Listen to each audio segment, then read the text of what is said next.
Welcome to Day 4 of the Sovereignty Protocol. Today we transition from analyzing our behavioral maps to physically altering the battlefield through the execution of the Friction Barrier Protocol. Over the last 3 days, we dissected the biological heist of low-effort dopamine, tallied the devastating silent tax on your cognitive sovereignty, and mapped the exact trigger architecture that precedes every relapse. You now possess the intelligence necessary to see the traps before you step into them. But intelligence without tactical execution is useless. Today, we eliminate the primary structural vulnerability that causes even the most intelligent, highly ambitious individuals to repeatedly surrender to their vices, the dangerous naive reliance on raw willpower.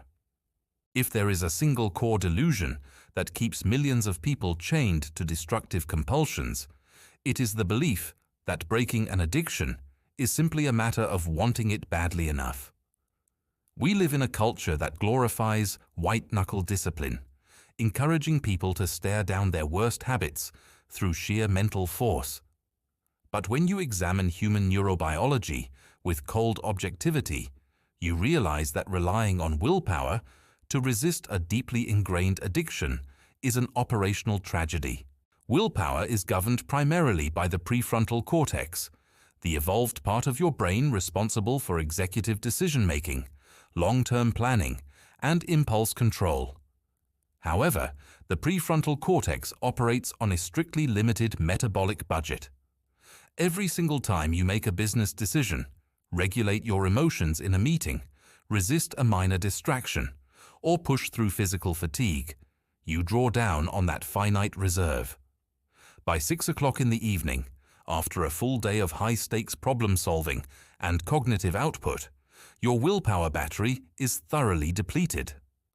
This biological reality is known as decision fatigue. Now examine the terrifying math of this setup. Your vice, engineered by multi-billion-dollar industries or reinforced by years of neurochemical conditioning, operates through the primitive, fast-acting limb system and basal ganglia. This primitive system does not care that you are tired. In fact, it thrives when you are exhausted. When your prefrontal battery hits low capacity, your primitive brain seizes control and demands instant comfort. If your environment is set up so that your vice is sitting within arm's reach, relying on willpower means forcing a completely exhausted prefrontal cortex to fight a high-energy primitive craving. You are forcing yourself to win an internal war thousands of times a day, while your addiction only needs to catch you slipping once during a single moment of weakness. The sovereign operator recognizes this dynamic and refuses to participate in a rigged game. They do not fight willpower battles. They eliminate the need for willpower through ruthless environmental engineering. The guiding principle of this engineering is simple. Human behavior naturally follows the path of least resistance. Your brain is fundamentally an energy preservation device.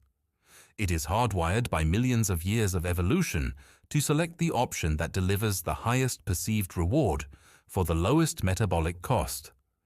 If the friction required to access a vice is zero, your brain will choose that vice automatically. The millisecond your stress increases or your energy drops.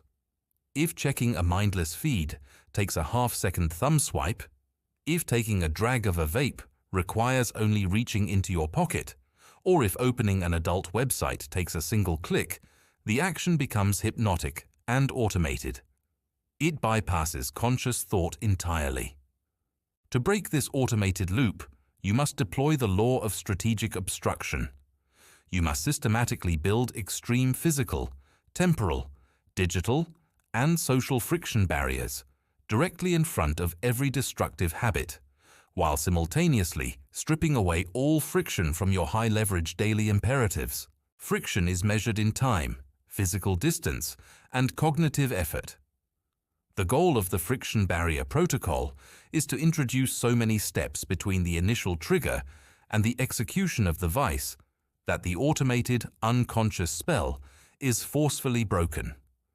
When you force your brain to pause and navigate multiple obstacles, you create a vital time buffer. In that introduced delay, your conscious, rational mind has time to reboot, evaluate the consequences, and reassert command over your actions. Let us look at how you apply this protocol across different operational domains with uncompromising aggression. First, physical friction. If your primary vice involves a physical object, a substance or a device, you must make access to that object as inconvenient and effort-intensive as humanly possible.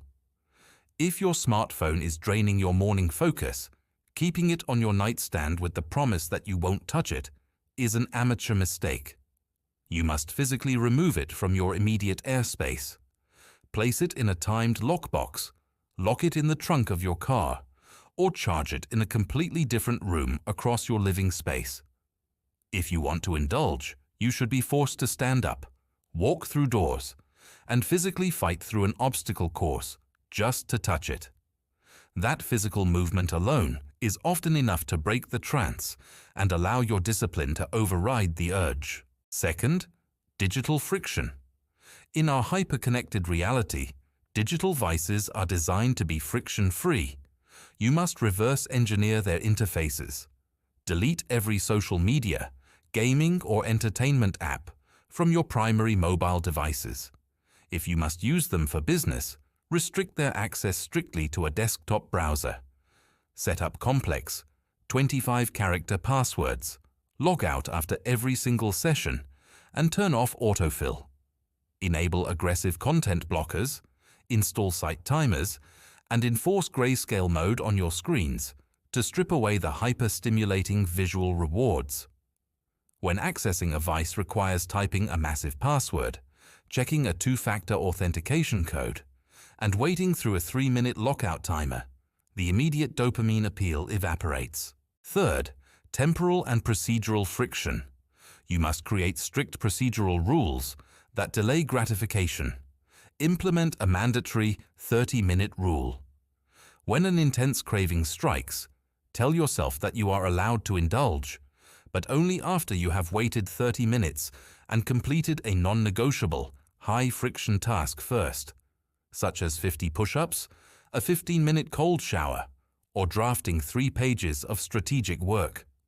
9 times out of 10, by the time the 30 minutes have elapsed and the physical exertion is complete, your chemistry has stabilized and the craving has dissolved entirely. Simultaneously, you must execute the inverse operation on your positive, high-leverage habits by removing every micro-barrier to their execution. If you want to write first thing in the morning, your document must be open on your desktop before you sleep. If you want to train at dawn, your workout clothes and gear must be laid out beside your bed. Make excellence effortless to start, and make self-destruction agonizingly difficult to carry out. Look at your environment right now with total objectivity. If you are honest with yourself, you will realize that your space is currently optimized for your vices. You have made it ridiculously easy to relapse and surprisingly hard to focus. You are keeping loaded weapons on your desk and wondering why you keep getting shot.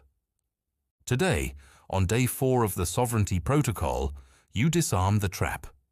Your non-negotiable directive is to audit your environment and install at least 3 heavy friction barriers around your primary vice before the day ends. Make it inconvenient. Make it slow. Make it embarrassing and frustrating to give in. Stop testing your willpower like an amateur. Start engineering your terrain like an elite strategist. Secure your environment and own your path.